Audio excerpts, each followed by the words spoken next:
poluída, barulhenta, caótica. São algumas das palavras que vêm à cabeça quando pensamos em São Paulo. Mas a maior cidade da América do Sul é também extremamente criativa. E é por isso que jovens empreendedores têm tido sucesso em áreas como cinema, música, noite, arquitetura e artes plásticas. E foi investindo nessas áreas que 5 empresas se destacaram e passaram a contribuir para a chamada economia criativa paulistana. Um setor que gera quase 5 bilhões de reais ao ano. E para ter sucesso, eles correram riscos, Acreditaram na intuição, contaram com planejamento agarraram oportunidades. e trabalharam em grupo. Mas como empreender com sucesso de um jeito nada convencional? Na busca pela resposta, reunimos jovens empresários para falar dos desafios e compartilhar a experiência de abrir o próprio negócio. O Mundo Criativo começa agora. Correr riscos. Difícil empreender tão jovem sem passar por isso. No Mundo Criativo de hoje, vamos conhecer Rodrigo Teixeira, que deixou o trabalho num banco para abrir uma produtora de filmes. E hoje ele é um dos nomes mais falados do mercado de cinema. Tá me olhando assim por quê? É por causa de gente como você que não somos campeões, tricampeões. Tô te falando, negão, a gente tem que parar de ser bandido, tem que virar criminoso, porra. Isso era da sua mãe. Onde você achou isso? Numa gaveta.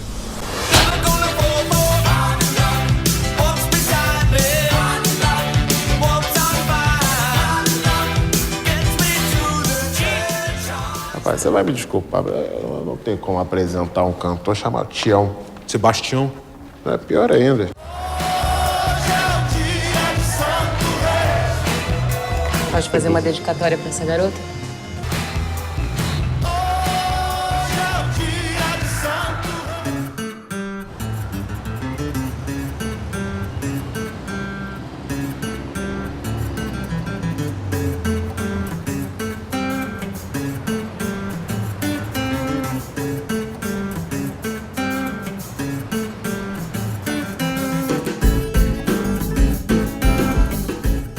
Recentemente, o Rodrigo Teixeira mudou sua produtora de um prédio comercial nos Jardins para uma casa no bairro de Higienópolis, aqui em São Paulo.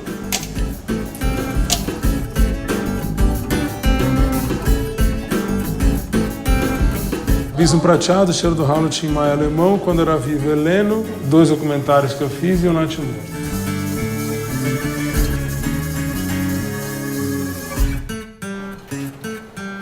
Aqui é a minha sala de produção principal. Então aqui ficam todos os assistentes de produção e de finalização. Quantas pessoas trabalham aqui 22. atualmente? 22. Aqui são os meus 2 produtores de desenvolvimento. Eles são responsáveis pelo desenvolvimento de todos os meus projetos, entre colaboradores Todos e tudo. esses que a gente... Esses são os que a gente está desenvolvendo no momento. A gente tem uma lista de 130 direitos, mas isso é o que está sendo desenvolvido no momento. 130. 130. Quantos filmes por ano você tem feito? O ano passado eu fiz 2 séries de TV, que são equivalentes a 4 longas, e mais 3 longas. Então eu fiz equivalente a 7 longas-metragens num ano. E aqui é todo o financeiro da empresa e como contrato, enfim, aqui é o back-office da empresa, que é o coração da empresa, onde ela funciona. E o trabalho dela que é um trabalho diferenciado, que é relacionamento com o investidor, que para mim é muito importante. Aqui é a sua sala? É a minha sala. Tá um pouco bagunçada, mas não tem jeito. Meu trabalho é isso. Eu pego um livro aqui e falo, pô, isso aqui pode me gerar alguma coisa. Eu me perco numa livraria, eu fico 5 horas dentro de uma livraria se deixar. Eu vou uma vez por semana, tranquilamente. Isso aqui é meu dia a dia. E tem um ponto fundamental nesse dia a dia do Rodrigo que vale a pena compartilhar com todos. A gente está aqui falando sobre empreendedorismo, sobre economia criativa, sobre economia. Agora nós vamos falar de risco, o risco de empreender. O Rodrigo, em sua entrevista, falou uma frase bastante simbólica sobre isso. Vamos ouvir. O risco fez essa empresa existir. Eu seria um funcionário de uma outra empresa se eu não corresse risco. Eu queria compartilhar isso com vocês e ouvir a opinião de vocês. Eu acho que assim, o risco faz sempre parte do negócio quando você está empreendendo, mas ele tem que ser um risco calculado. Mas passar por esse risco é bastante excitante mesmo. Empreender não é para qualquer um, não é qualquer um que tem o estofo para correr esse risco, porque se der errado, às vezes você não tem uma rede de segurança embaixo de você e você pode pagar pelas decisões que você fez erradas pelo resto da tua vida. O que você acha, Tchê? Sim, realmente tem gente que a segurança, que não quer o risco, né? A segurança vai funcionar melhor. E aí não dá para empreender mesmo, tem que arranjar um emprego e ter só esse medo de ficar desempregado. Mas eu acho que é o que move, de certa maneira. Até a própria segurança muitas vezes é um risco. A gente não se dá conta. Na verdade, não é que existe o risco, é a segurança que é ilusória. Mas eu acho que também existe um clichê, às vezes, que equata a figura do empreendedor com a figura de, tipo, um cara que gosta de pular de avião, de paraquedas, não sei, tipo de... Eu gosto de enxergar o risco e de meio que lidar com ele. Eu tenho paixão por calcular riscos. É muito difícil você chamar um jovem arquiteto para fazer uma história que ele nunca fez. E daí as pessoas falavam, mas que legal, tá, mas e o que vocês já construíram? Precisa construir, né? Porque envolve também muito dinheiro. Então o risco, falando, né, risco do meu lado e o risco do lado do cara que vai bancar por aquela Esse cara ideia também que eu é tô um empreendedor, né? Pois é. Porque ele está investindo em você. Sim, O risco vai existir em qualquer coisa que você for fazer na vida. A ideia de segurança é que é uma ilusão.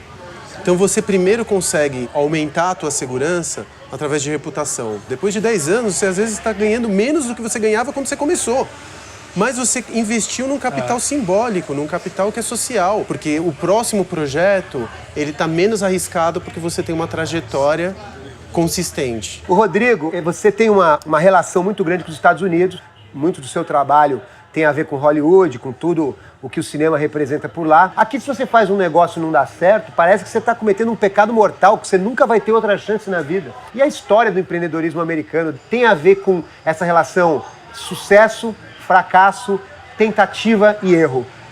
E isso tem a ver com risco também. O meu caso nos Estados Unidos, que fez a minha carreira andar lá fora, assim, eu durante muito tempo tentei fazer, porque nos Estados Unidos você investe em desenvolvimento, as pessoas não entendem muito o que é isso, é risco demais. Você recentemente começou a fazer produções internacionais. Então, em 2013, você lançou Francis Ha, que foi indicado ao Globo de Ouro. Depois você anunciou uma parceria com Scorsese. E agora, The Witch ganhou melhor direção em Sundance. Quais são as principais diferenças entre empreender no audiovisual no Brasil e lá fora? Nos Estados Unidos, se a sua ideia é boa, eles sentem que tem uma possibilidade de se monetizar a sua ideia. Eles vão te dar todas as condições possíveis para você vencer. Os americanos normalmente agenciavam atores, roteiristas, diretores. Nunca agenciaram uma produtora no Brasil. Eu fui primeiro a ser, como produtora, agenciado. Eu passei a ser representado pela United Talent Agency. E aí, quando você é representado por um agente, o seu mundo se abre. Você costuma dizer que a RT Features faz a gestão criativa de projetos audiovisuais e editoriais. O que isso significa na prática?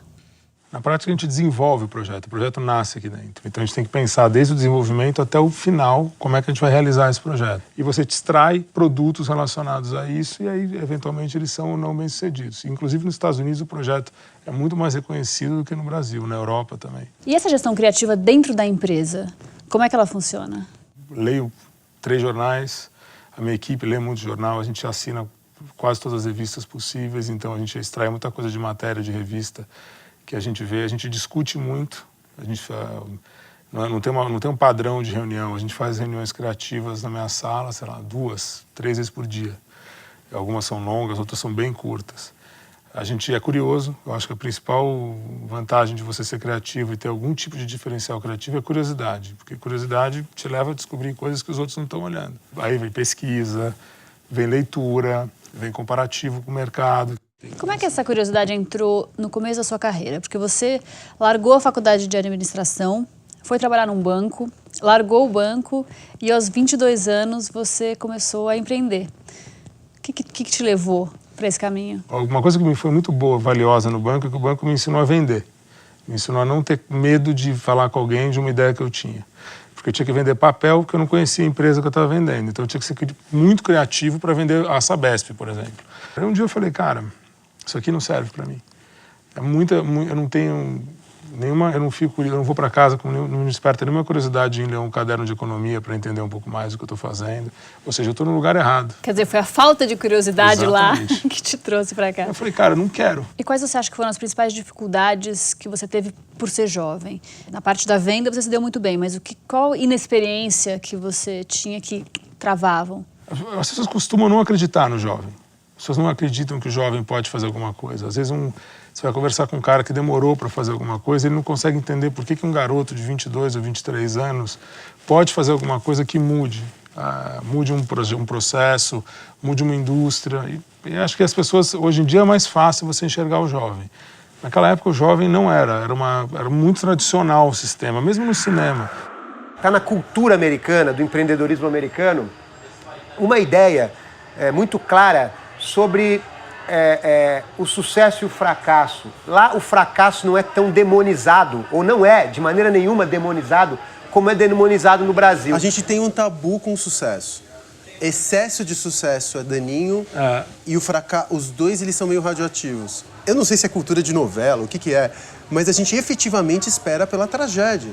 Enquanto que na gringa, por exemplo, o cara pode ter os seus tropeços de vida, mas ele ainda é incentivado. Aqui eu pelo menos... Nossa, Facundo, a experiência que eu tenho. E o meu escritório hoje na França, assim, eu com o meu entorno, eu não posso muito contar o que eu estou fazendo. O Brasil é muito mais acolhedor para o sucesso. O Brasil é muito mais curioso para o sucesso. Queria ouvir do Matthew um pouco sobre essa coisa que eu falei da tentativa e erro. Porque a tentativa e erro é saudável para a gente desenvolver o espírito empreendedor e é essencial para você conseguir seguir adiante. O empreendedor, de fato, é uma figura heróico nos Estados Unidos, assim. Mas quem não é empreendedor é um pouco demonizado, por outro lado. Aqui no Brasil, o relacionamento, por exemplo, entre as galerias, nos Estados Unidos é difícil, é muito competitivo, tem uma sutil violência em tudo. Aqui, por exemplo, o relacionamento que existe entre as galerias é fluido, é direto, é simpático. Tenta tirar um artista da outra galeria que você vai ver o que acontece. Eu não faria isso, Mas isso é uma coisa cultural também, não o que você falou, não faria isso. Eu acho que aqui eu vejo, na minha área, por exemplo, eu vejo muito isso de você usar técnicas e táticas de entrar no trabalho do outro de maneira muito agressiva e complicada. Gente, mas é mundo, né? Isso não é um mundo. Vocês não acham que isso mundo, também né? depende da área? Mas eu acho que assim, você tá no campo da competitividade, você tá no campo da concorrência, eu vou pegar o teu funcionário, o teu artista, o que for. Isso Porque é uma característica do jogo. Não, negócio não é pessoal. Não, exatamente. Aqui é pessoal. Business. Aqui a gente é tem pessoal, uma camada do bom vizinho, da emoção, da cultura, que leva isso para um outro campo. Aqui nunca é business só. Aqui tem um componente sempre da política de boa vizinhança. Tem a ver com esse aspecto cultural que o Rodrigo falou. E com a construção socioeconômica de todos os países, das diferenças, como o Facundo falou. Mas a gente falou muita coisa, mas uma coisa acho que ficou em comum aqui. Essa questão, não em relação ao sucesso, mas em relação à impossibilidade de você dar um passo seguinte depois de um fracasso. Rodrigo, como é que foi o começo da carreira lá atrás? Os primeiros filmes que você fez no Brasil, quais foram as dificuldades que você teve, por exemplo? Os dois primeiros eu fiz o Casamento de Romeu e Julieta e o Cheiro do Ralo. O Casamento de Romeu e Julieta, na verdade, a dificuldade foi de aprendizado mesmo. Foi uma faculdade na prática. Eu ia para o set todo dia, via eles trabalhando, a equipe de arte, de figurino. Aí eu comecei a entender como era o por trás de um filme, para ver se eu ia ter condição de aplicar. E foi um bom começo. Na sequência, a gente tinha um filme chamado Cheiro do Ralo.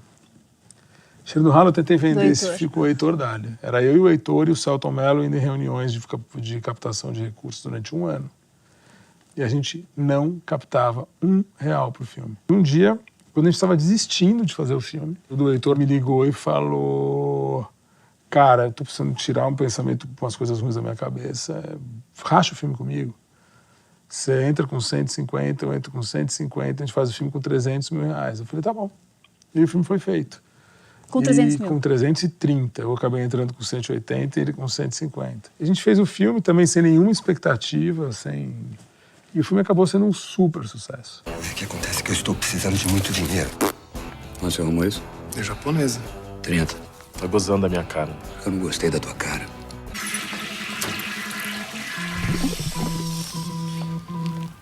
É, fede mesmo. Cheiro estranho, né? E me conta um pouco sobre essa sua parceria com o Scorsese. Como é que é trabalhar com um nome tão grande do cinema internacional? É uma delícia. Porque o cara, primeiro, ele é um entusiasta do cinema. Então, assim, meu trabalho com ele não é ele como diretor, é ele como produtor. E o que ele quer é mentoring. Ele quer ensinar os outros. Então, você vê ele ensinando um diretor brasileiro, um diretor francês, um americano, como fazer o trabalho, um cara que tem 73 anos e tem uma cabeça melhor que muito jovem, é genial. Então, e é entusiasmo dele, porque ele tem um entusiasmo que faz acontecer. E a nossa associação, ela surgiu de que forma? Ele viu o Francis Ha, a gente tinha um amigo em comum, que é o Ed Moretti, da Vice. Ele foi falar com o Ed Moretti sobre o Francis Ha, o Ed Moretti falou, tem um meu amigo brasileiro. Ele falou, brasileiro fazendo esse filme, juntamos os três. E aí foi uma conversa de 4 horas, e nessa conversa eu fui para conhecer ele, não fui para fazer negócio. Ele me propôs, eu gostei tanto do processo do Francis Ha que eu queria montar uma empresa com você para descobrir novos talentos de direção. E aí você usa o meu nome para alavancar esses talentos. E eu vou dar um mentoring para eles, eu vou ensinar eles, eu vou discutir com eles. E aí a gente tem feito isso. Então aí você que está correndo todo o risco. E aí eu tenho que tentar fazer isso, eu minimizo o risco no custo. Antes. Exatamente. Para construir o referencial é importante. Tem que criar uma marca. Você tem que criar uma marca em cima de você.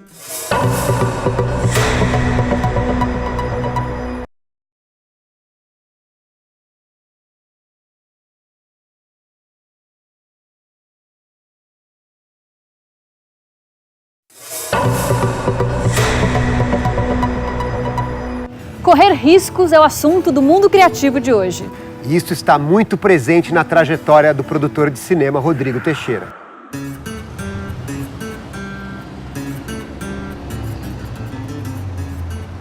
Uma coisa que você aplicou lá fora, que foi pegar um dinheiro de um amigo seu para investir, que é, de uma certa maneira, um novo modelo de negócio, até para o cinema brasileiro. Aqui a gente é muito dependente das leis de incentivo. Honestamente, desenvolver no Brasil tem que ser com dinheiro próprio.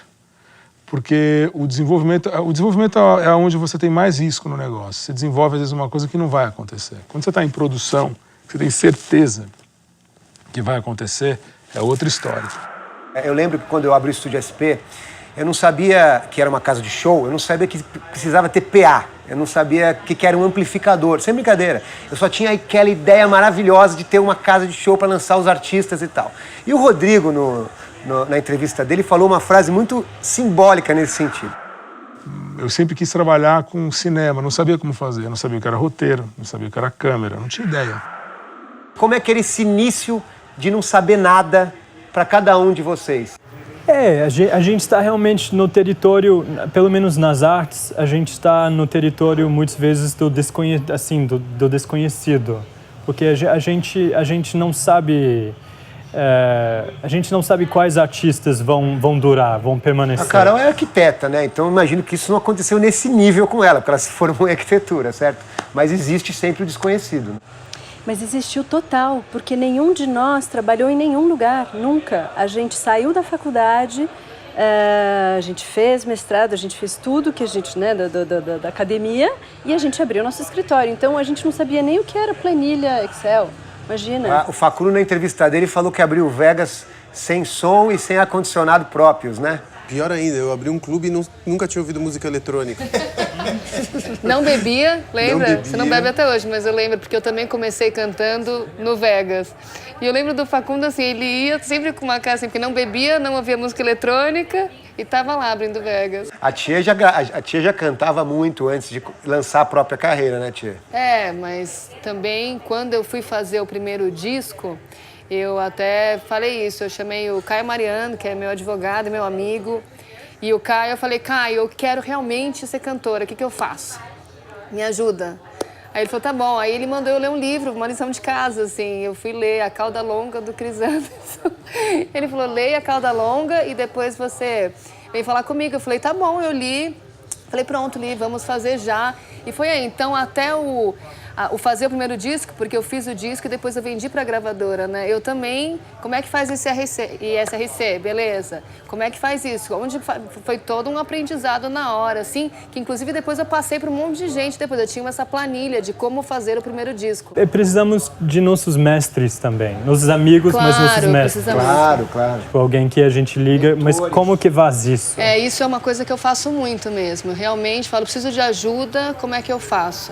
Agora mesmo eu liguei pro David Byrne e falei, preciso de ajuda, não consigo compor, como é que eu faço? Isso eu não posso reclamar, eu tive boas pessoas, bons orientadores, mestres. E eu acho que isso é uma coisa que nós aqui, eu acho que a gente em algum momento aprendendo com o nosso começo, a gente deveria ter a sensibilidade de identificar pessoas parecidas com a gente e passar essa mesma, em vez de pedir, só pedir ajuda, ajudar também as pessoas a fazerem isso. A nossa produção, a nossa arquitetura, ela é um pouco fora daquilo que se produz no mercado hoje. Porque a gente não se linkou a nenhum dos mestres. E a produção arquitetônica brasileira, ela é super ligada a mestres, a dogmas e ao modernismo e todas as histórias. Maneirismo, né? E a gente vindo de, não tendo esse canal, por um lado foi bom, porque fez com que a gente produzisse uma história única, uma história, nossa história. Com personalidade. E por outro lado, faltou um monte a gente gastou um tempo incrível, pensando em como fazer, para quem ligar, para quem não ligar, como funciona. Mas eu acho que a gente nasce com alguma coisa que, de repente, ela criou uma marca dela. Então, obviamente, ela já tem o público dela. Eu criei alguma coisa que eu tenho... O meu público, ele não existe. O meu público, ele vai existir de acordo com o resultado do meu trabalho. Então, eu nasço com o trabalho do zero. E se você não tem um referencial ou um histórico, você não consegue mostrar para as pessoas isso. Então, aí você que está correndo todo o risco. E aí eu tenho que tentar fazer isso, eu minimizo o risco no custo. Antes. Exatamente. Para construir o referencial é importante. Você criar uma marca. Você tem que criar uma marca em cima de você. Seja no teu trabalho, seja o teu jeito de trabalhar, pode virar uma marca. Às vezes eu vou abrir um outro lugar e eu fico sempre pesando ele ou comparando ele com os outros 7 que eu já abri. Porque eu sempre acho que a expectativa do próximo lugar eu tenho que superar tudo aquilo que eu já fiz. E o próximo filme, e o próximo disco, e o próximo projeto, e o próximo artista a ser revelado. Não para usar só a palavra risco. Acho que assim, você não saber o que vai acontecer quando você faz um projeto, ele é tão excitante quanto você desenvolver ou começar alguma coisa que você tem certeza que vai dar certo. E você também não ter certeza, que é o risco, é muito excitante. E sem dúvida nenhuma o diferencial da minha empresa é tomar risco. Tenho certeza que isso vai me recompensar de alguma forma. E já me recompensa, porque assim, alguma autoralidade eu tenho. Você ter algum trabalho autoral, sem risco, ele não é autoral. Então isso para mim é o que eu gosto de fazer. Então essa para mim é a minha assinatura e com certeza sem risco essa empresa não existia. O programa de hoje fica por aqui. E no próximo programa vamos descobrir como a intuição do empresário Facundo Guerra ajudou a mudar a noite de São Paulo.